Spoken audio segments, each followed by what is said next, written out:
स्वाति ने इसी साल शहर की कॉलेज से पढ़ाई पूरी की है और अब उसके लिए जगह जगह से रिश्ते आने लगे हैं। स्वाति से ज्यादा उसके रिश्तेदारों को उसकी शादी की चिंता है। इसीलिए जो भी स्वाति के घर आता वो किसी नए लड़की की खबर जरूर ले आता। अरे दीदी, ये फोटो देख के बताओ कैसा है। राहुल नाम है लड़के का, मेरी सहेली की बहन का बेटा है। अपनी स्वाति के साथ एकदम प्यारी जोड़ी लगेगी इसकी। जरा दिखाना, फोटो तो बढ़िया लग रहा है।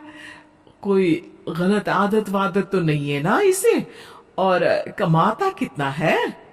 अरे कोई गलत आदत नहीं है दीदी, आप कहो तो एक मीटिंग करवा देती हूँ, फिर सब कुछ फाइनल कर लेना।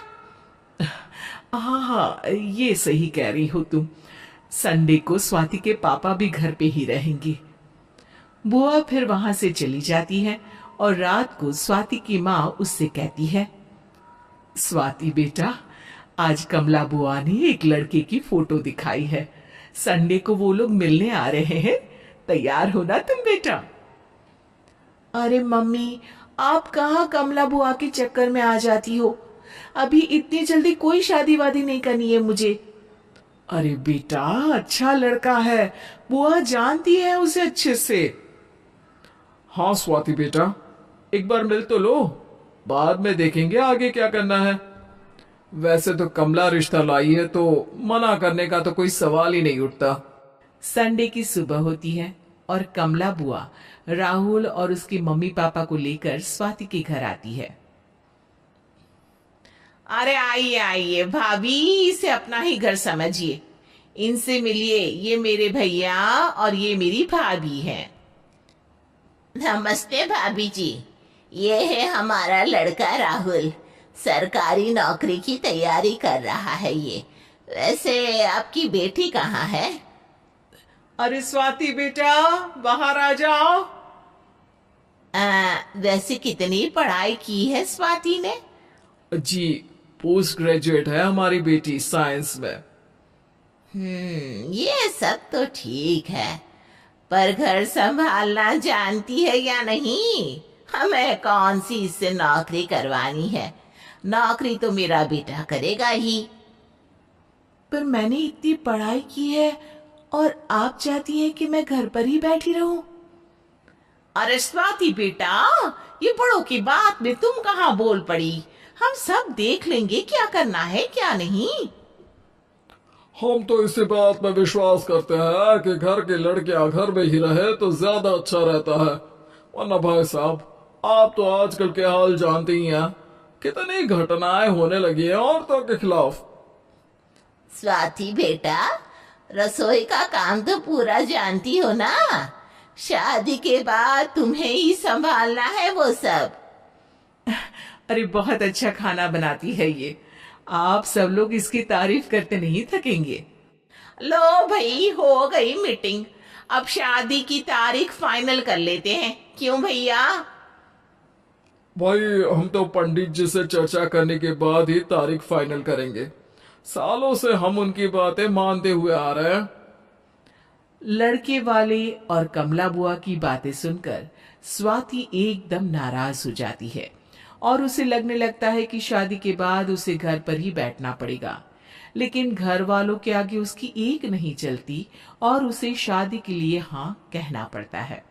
शादी का दिन आ जाता है और सब मंडप में जमा होते हैं।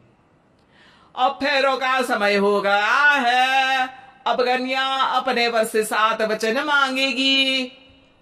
आप किसी धार्मिक आयोजन में जाए तो मुझे भी ले जाएंगे।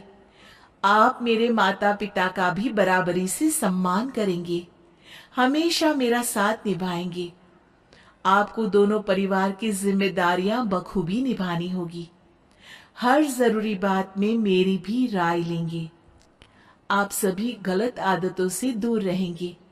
आप मेरे अलावा किसी और औरत से कोई गलत संबंध नहीं बांधेंगे। ये 7 वचन पूरे हुए, वर क्या तुम्हें ये सारे वचन मंजूर है? जी हाँ पंडित जी, मैं सारे वचन अच्छी तरीके से निभाऊंगा। अरे वाह वाह, बढ़िया तरीके से सब काम संपन्न हो गया। तो इसी के साथ विवाह संपन्न हुआ और आज से ये दोनों पति पत्नी हुए। 1 मिनट पंडित जी, अभी एक वचन लेना बाकी है। अब कौन सा वचन है बेटा? मैं अब हमेशा के लिए किसी दूसरे घर में जाने वाली हूँ, तो पति के अलावा मैं अपने सास ससुर से भी एक वचन लेना चाहूंगी। अब कहो बेटी। मैं ये चाहती हूँ कि मुझ पर किसी बात की कोई पाबंदी नहीं लगाई जाएगी। मुझे सब कुछ करने की आजादी होगी और मैं भी विश्वास दिलाती हूँ कि मैं एक अच्छी बहू बन के दिखाऊंगी। स्वाति की बात सुनकर उसके सास ससुर एकदम चौंक जाते हैं और कुछ बोल नहीं पाते कि उतने में कमला बुआ बोल पड़ती है। अरे बेटा, ये भी कोई कहने की बात है? रानी बन के रहोगी तुम तो। वचन देने से पहले सोच लीजिए, क्योंकि शास्त्रों में वचन ना निभाने वालों के लिए नरक से भी बदतर सजा लिखी है। स्वाति की चालाकी से वहां मौजूद सब लोग प्रभावित हो जाते हैं और लोगों में बदनामी ना हो जाए, इस कारण स्वाति के सास ससुर को उसे वचन देना पड़ता है। और कैसी अपशकुन वाली बातें कर रहे हैं आप पंडित जी? हमें मंजूर है बेटा तुम्हारी शर्त।